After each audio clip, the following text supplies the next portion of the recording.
na nandun po sa Singapore yung kanyang anak, meron na pong isang identified na strain sa Singapore. And it was already confirmed sa anak po ni Sec Liling na nandun po. So maybe ang mangyayari din po, yung mga ibang countries like Japan na meron ng 5 ngayon, it may happen na talagang po natin. Ang isang po natin na pwede po natin gawin po, sir, is talagang mag-designate tayo ng quarantine, special quarantine area for those who will be later identified na para po talaga ma-isolate natin mabuti. Kasi yun po, time will come talaga na Mr. President, na baka magkaroon po talaga ng strain dito. We should be prepared kung saan po natin ilalagay yung mga tao po na para ma-isolate po natin sila na. So yun lang po, mahal Pangulo. Mr. President, can I make a comment, sir?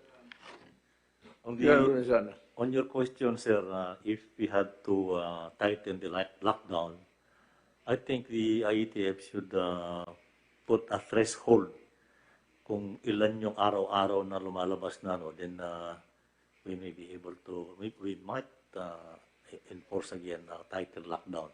Kailangan may threshold tayo. Kung bababa lang siya ng 2,000 below, or even 3,000 siguro. But it will be the IETF siguro, Secretary Doken, mag-usap tayo para at threshold para automatic lockdown tayo. Thank you, sir. Actually, yung lockdown is a possibility. I said we are making some projections. But if the severity in numbers would demand that we take corrective measures immediately, then we'll just have to go back to the lockdown. Pagka rumami sila with the new strain, then in the meantime that we are not able to confront them effectively, I mean the virus, we'll just have to, tama yan, it depends on the severity in number. Kasi pagka marami na, and we do not have the antidote of how to kill those variants, we have a problem there. And of course, we would also be hard-pressed on looking for the money, for the expenses in the meantime. Magastos yan. Yes, John. Yes. As of now, Mr. President, our situation in the country is manageable. If we are just talking on the local COVID situation, what we have really to guard or to watch out is the international borders. Because the variants or the new strain is coming from those identified countries. Kung mababantayan po natin yung ating international ports, kung po pwede, maimbudo natin sila sa 1 or 2 international ports lang. And tulad po ng sabi ni Secretary Galvez, ready tayo sa quarantine facilities. Then we can isolate yung situation on the local and find if there is anyone who is able to pass through, yun po yung hanapin natin. Right now, there's no necessity to call for a lockdown, but probably more on controlling the flow from the international.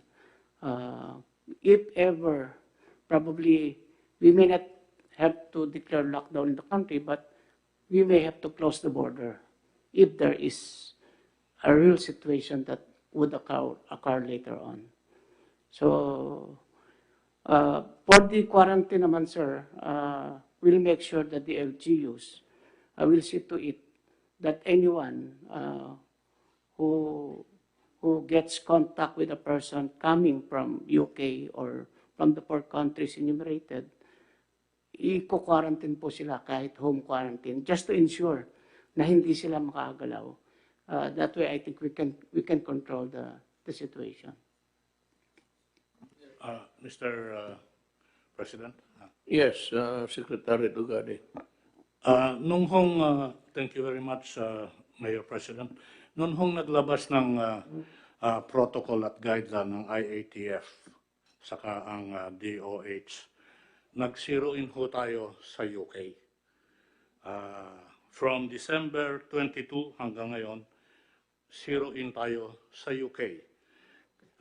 Nung naglabas ho ang IETF ng protocol, rinivisit and strengthen namin sa DOTR yung tinatawag ho namin na one-stop shop sa pamunuhan ng OTS, Office of Transport Security, si General Raul de Rosario. Kaya nga ba't nung December 22, nalaman namin na ang pumasok from UK, 2 pasahero. December 23, 54 passengers. December 24, 6 passengers. December 25, 17 passengers.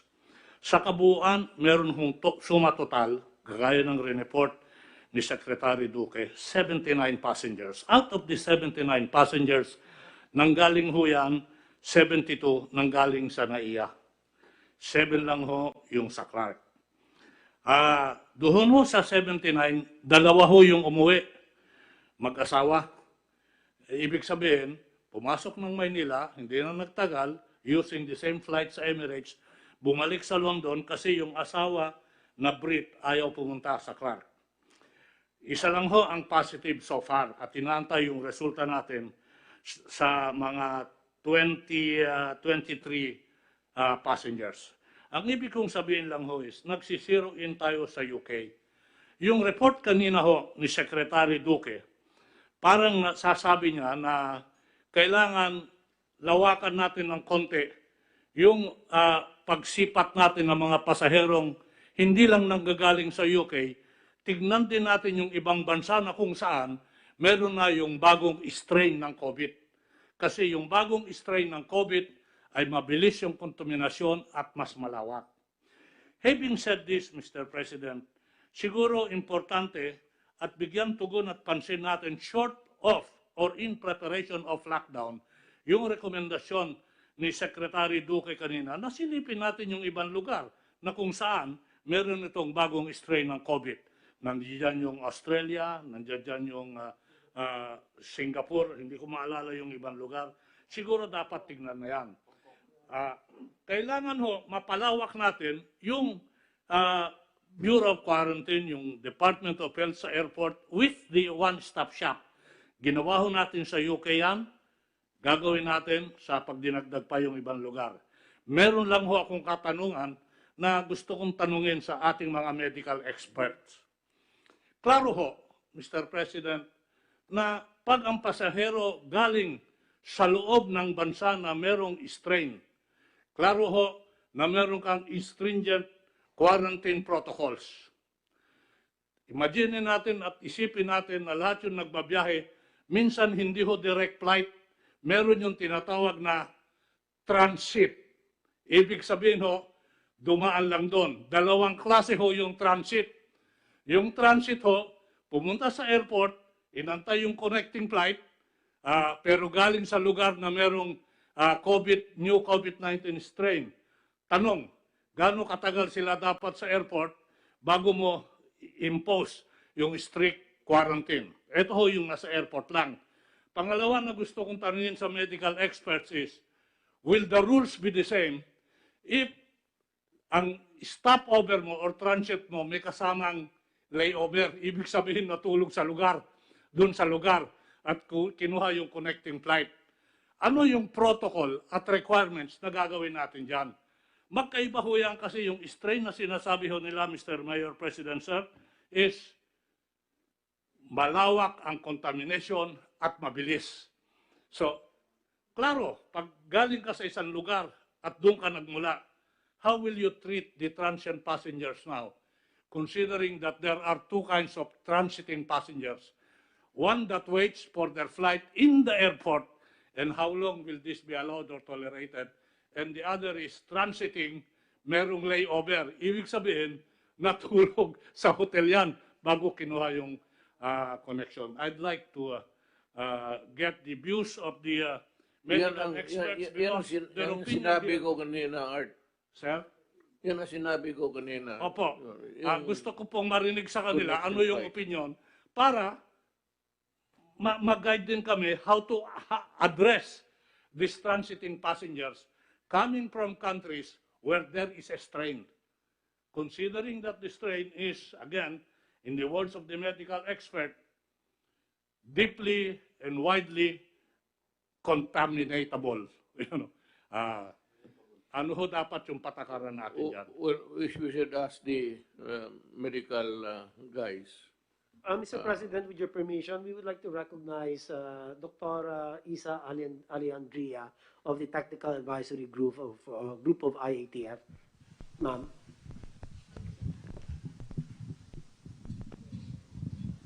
Thank you. Good evening po, Mr. President.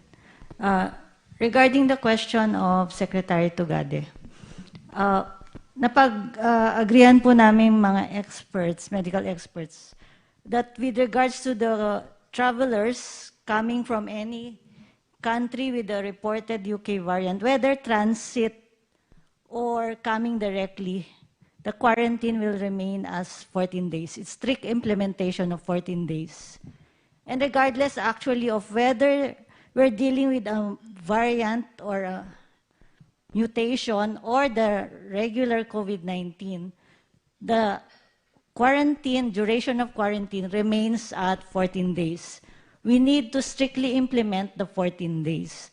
Siguro we would like to also to clarify, no, the mode of transmission remains the same, respiratory droplet, and this virus, we expect the mutations.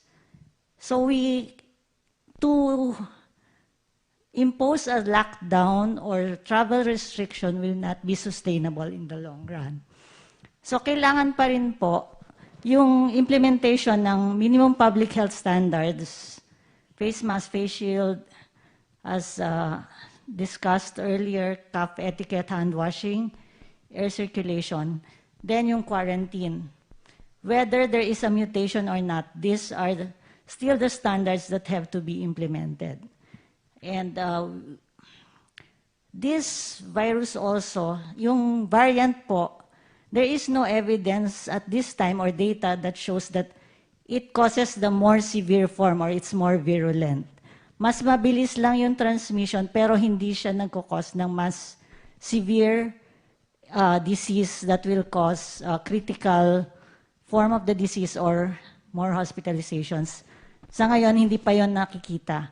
Mas mabilis lang ang transmission kasi nag-mutate nga dun sa protein kung saan yun yung nag-a-attach sa virus sa loob ng katawan. So yun po yun. Kaya we expect the mutations to come kasi that's the natural evolution kasi ng virus. It's their way of survival. As they replicate, they mutate. But not all mutations are significant. So far, di ba, last July, yung first mutation, yung the entry of the UK variant. And tama po yung ginagawa natin ngayon na we're restricting travelers coming from UK, and we also need to check on other travelers coming from other countries where the variant is also reported. Kaya may plans po ng surveillance, biosurveillance, ang Philippine Genome Center, RITM, NIH together with DOH para ma-monitor natin yung mga pumapasok na variant. So we need to strengthen the biosurveillance system so that we are on top of the situation, no? Aware tayo na may pumapasok na variants. And these variants are important to be monitored kasi may impact din sa vaccines, sa efficacy ng vaccines natin or effectiveness ng vaccines eventually. So in the moving forward, kailangan ma-set up or ma-strengthen yung biosurveillance system. And para malaman natin kung meron ng UK variant dito, yung November-December samples natin ay i-analyze ng Philippine Genome Center and RITM. Yun po, Mr. President. Mr. President, sir. Number one is a clarification. So I take it then that whether you come from the city or state where there is a new strain, or from the airport lang taking a transient character, strict. That is for passenger at para sa tao. Ang tatanungin ko lang ho, kasi transport ako, what will be the rules for cargos?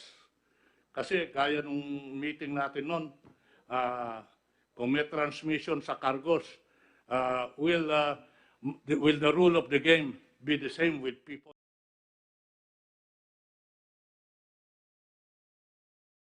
The medical experts. Let me go back to itong transit. Some are taking flights and then connecting. Kung wala ng iba, there are countries whose airline make flights to the Philippines. Ang iba naman talagang layover. He has to spend the night there. Alam mo, ang tingin ko dyan, whether or not it is a transit situation or a layover, para sa akin, it's the same. The virus is carried by people, and baski na doon sa sinasabi natin na transit, they have to deal with people whether they like it or not. They have to go out and go to the counter and talk to people. So ang virus, whether in transit or just a connecting flight for the following day, ganun rin ang ano eh. So I think that yung response natin should really be, we consider them as one. We love them as one. Now, itong scenario, naunahan mo lang ako, I'd like to ask Secretary Duque and DOST, nandito ba si... I would like them to, or government itself, the offices, should create another task force. Hindi itong atin, wala man tayong alam dyan, medical, ideally it's the medical persons, na nakatutok lang talaga dyan sa bagong strain, whether or not it is here or not, and whether it is as virulent as itong, sabi naman ni doktora, hindi masyado, it's not as toxic as itong si COVID-19, si original yung tatay. But I think that we should not really be complacent about it. We should treat them as a deadly disease that would be entering the Philippines. Mahirap kasi ang tayo, whether or not itong ano na ito is as virulent or as toxic as COVID-19. So yung tanong mo, para sa akin pareho. The contact is there. The possibility of contact is there. Because you have to talk to people. And in the transit, there are a lot of locals also. They're working. The policemen, the security guards are there. And while waiting, I said, they are in a room that maybe somebody somehow would pass it on to a Filipino coming home. Let's go back to your tapusin mo natin ito. How about the cargo that are contaminated? Klaro po, Mr. Mayor President, sa tao, how to deal with them, either coming directly from the state or from the airport, trato. Gusto kong malaman sa medical expert, paano natin ititreat yung cargo? Kung, especially if this virus is mabilis makakontaminate, para apektado ho ba yung cargo, para mag-guide kami sa pakikipag-usap namin sa mga airlines, sa airport operators, sa cargo. Noon po, yung COVID-19, sabi natin, transmission, animal sa tao, tao sa tao, question yung cargo. Hanggang after a while, na klaro na cargo becomes a contaminating platform. Dito ho sa bagong strain na to, kung it becomes a contaminating platform at mabilis maka-spread, kailangan ho bang maging mas strict ako sa cargo ngayon sa mga pumapasok sa airport or sa aduana, considering that this new strain is very contaminating. Mr. President, Yes. if I may, the existing disinfection protocols must be followed, and pagpatuloy nyo lang yon. And I think it's going to be safe enough. If you want to double the disinfection process, it will not harm, it will only do good. So whatever you've done, you can just, perhaps ramp it up a little bit more. Third po na ginagawa ngayon, yung spraying, yung kwanis, sufficient na ngayon yon. Tama po kayo. Yung ginagamit lang po dyan ay chlorine-based disinfecting chemical. Why, Art, is there no fumigation being done?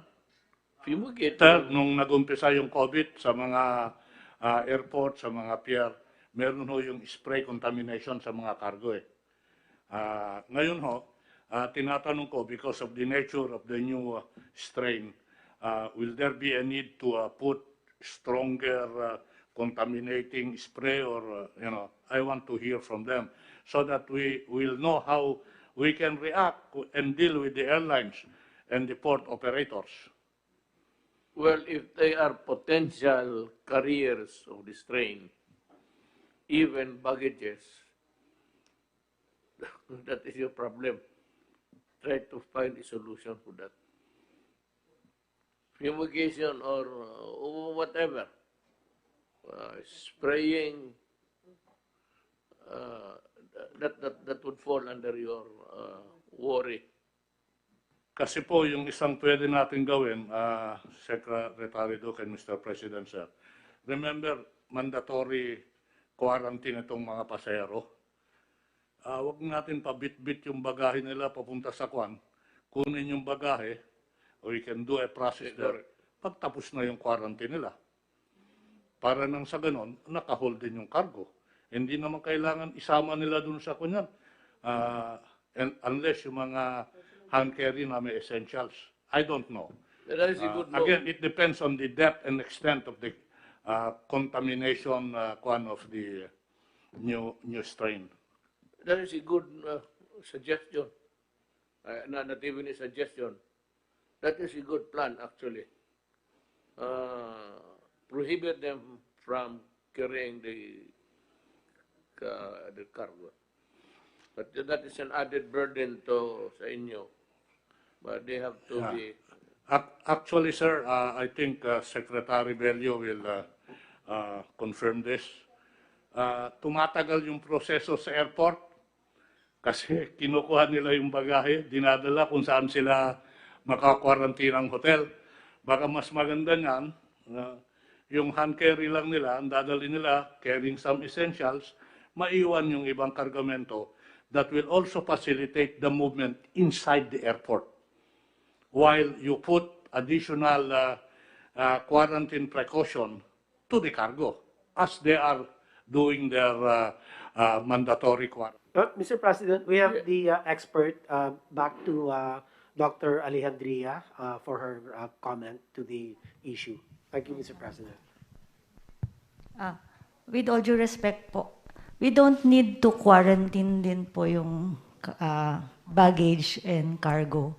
The usual standard disinfection procedures would suffice, whether there's a mutation or not. No? Kasi ang transmission pa rin po, the main driver of transmission is respiratory droplet. Pag umubo, talking loudly, singing loudly, close distance. Yun. That's when the droplets are spread and enter the body. So it's not necessary to quarantine the cargo. So the usual disinfection measures using chlorine would suffice. There is, what you would really want to say is that there is no scientific, hard scientific, what you would really want to say is that there is no scientific, hard scientific finding that itong inanimate things can be carriers of the disease. Yeah. Yes po. Mr. President. Secretary Roque, ano? Sir, Mayor, bago lang po magtanong pa tayo sa mga technical experts, nag-text lang po si Secretary Lina Briones, and I will quote, "We will implement the President's instructions to recall limited face-to-face classes in the light of recent development," end quote. So, hindi raw po nila itutuloy na yung face-to-face pilot. No? At ang pangalawang punto ko lang po, napansin ko po, walang mga taga-economic team natin dito, but I think if some of them were here, they will say na yung tayo po yung nag-lockdown, it was really to prepare our healthcare system. So siguro po, if we are sure that this will become more virulent, although mababa po ngayon ang ating occupancy rate pagdating po sa ating mga isolation facilities, sa ating mga ward beds, sa ating mga ICU beds, maybe we should now take steps to even add more, no? Miski mababa pa po yung utilization natin, just in case talaga nga pong napaka-virulent itong bagong strain. Maraming salamat po. Yes, Secretary Lograde. Thank you, Mr. President. So, para lang maintindihan natin to, Mr. President, virus is the mutation made the virus stickier lang. Right? Because you're saying yung characteristic ng virus na kumapit is now stickier. Is that what the experts are saying? That's why tumaas ang virulence niya because of yung pagdikit niya sa mga cells ng tao is because nandun yung protein that made it stickier. Ganun ba yun? Mr. President, if I may, the current strain that has been the subject of our discussions has not been proven to have increased virulence. Only increase in transmissibility. Mabilis lang maghawa. But the virulence or the extent, the pathogenicity is the same, basically, with our current strain. So, hindi naman siya mas gumrabe o mas serious yung kanyang sakit na idinudulot. Mas mabilis lang po. So, mas mabilis lang siyang makahawa. Pero meron dito, I think we are updated well. Spain, the government reported the first confirmed the variant of cargo. Pumasok talaga doon. Despite of their, they were once closing the border also. Takot yung mga so let's do it this way. We will assume, as it will really happen, we will assume that the new strain will arrive in the Philippines. We cannot, unless I said you close the country, papasok talaga yan. So, let us proceed on that premise that this strain will, that's why I said task force, so that we would be advised immediately or in advance. Papasok yan dito. So, ang ating anong yun is, yun ang, yung quarantine, tapos, no, sabi ni ma'am, doktora na, yung namang, hindi naman dumedicate sa inanimate things. So, sa bagay, hindi magdikit. It will not thrive. It will die if it sticks to the cargo. And kung may fumigation dyan, Art, sa iyo, fumigate lang. If you burst of itong whatever chemical that's appropriate for the cleansing of the cargo, bilisan mo lang yung just for good measure. That's about it. For good measure, let us do it.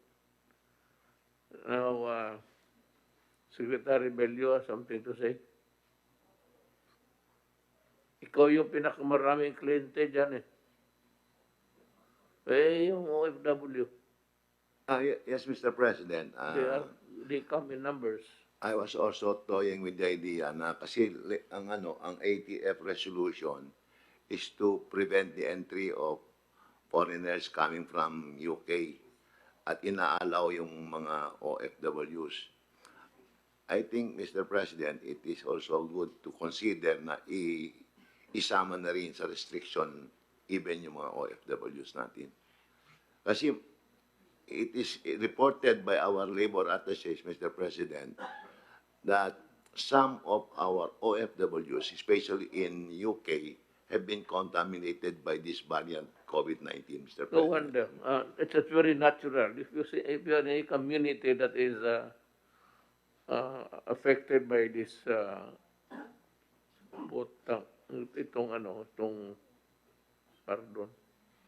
if your community is affected and you are there, naturally, if there are Filipino nurses, most of them, they are connected with the medical profession. Ganun rin ang mangyari. So, whether or not they would eventually they would come home and bring we cannot escape that. I avoid the idea of hindi mo pauwiin as long as doon sa place of departure they are tested. Perhaps when they come home, tested again and quarantined. If that is really the purpose of the government. I would not agree with the idea of disallowing Filipinos to come home. Mahirap yan. Unless we can prove that he is contaminated. But if the test shows from the place of departure, pati dito, at the same protocol naman yan, is swabbing pati, and they are quarantined. At least, sigurado. Akin ang my take is, Filipinos coming home will just have to gamble. We have to gamble that hopefully that they are not the carrier. But yung British foreigners, gusto ko sila, huwag mo nang pumasok. Kung mahawa lang naman tayo, Pilipino, por mahawa tayo ng puti, that is a disaster. So, Mr. President, sarado talaga ang Pilipinas. ang problema kasi, Mr. President, yung mga manggagaling sa UK and in other parts of Europe, ito yung mga magbabakasyon lang, Mr. President. Hindi ito yung mga displaced because of COVID-19. Kasi karamihan ng mga OFWs natin who were displaced because of COVID-19 opted to stay because they're enjoying yung kanilang insurance benefits. Ang insurance benefits kasi ng mga workers in Europe is more than 1 year. Hindi kagaya sa atin dito na 2 months lang. Doon ang unemployment insurance ng mga workers is 14 months. Kaya they can afford to stay and wait for the possibility of going back to normalcy. Kaya karamihan ng mga uwi going from UK are for vacation, Mr. President. Kaya kung yun ang purpose lang naman nila, wag na natin na lang sila pauwiin. And by the way, Mr. President, konti lang naman yung manggagaling dyan sa UK and other parts of Europe. Karamihan ng mga nare-repatriate ni Secretary Tugade, manumbering from 1,500 to 3,000 a day, galing ito sa Asia and the Middle East countries, Mr. President. Kaya yung mga Mr. sa President. Europe, Hanggang ngayon ba the numbers are steady? You have the average Filipinos. Mr. Mayor President, we can submit those numbers. I don't have them now, but I can submit it first hour, even tomorrow, Sunday. I can give it. No need. We just want to know because the experts are here. Mr. President. After our discussion, we'll ask them. Opo. Ang pasok ba ng is may may numbers ka that's pareho lang. The volume. The one-stop shop is doing this on a regular basis, Your Honor. Mr. President, may you Yes. back in, please, sir? Yes, sir, I have here the record of arrivals from December 21. December 21, 1,477. December 22, 1,411. December 23, 19. December 24, 14. And yesterday, 968. So we are hovering between 1,500 to up to below 2,000, Mr. President, for the OFWs. We have the may average ka. I think it's about 1,500, sir. No, meron tayong cap set. Nasa 4,500 ngayon. And we are planning to increase that, Mr. Mayor President, by the end, but the start of January to 5,000, if IATF will confirm those numbers. May cap ho tayo dyan. I hate to do this, but can we suspend this meeting for just about 30 minutes so that we can eat? I think the food is there. Mine was brought here.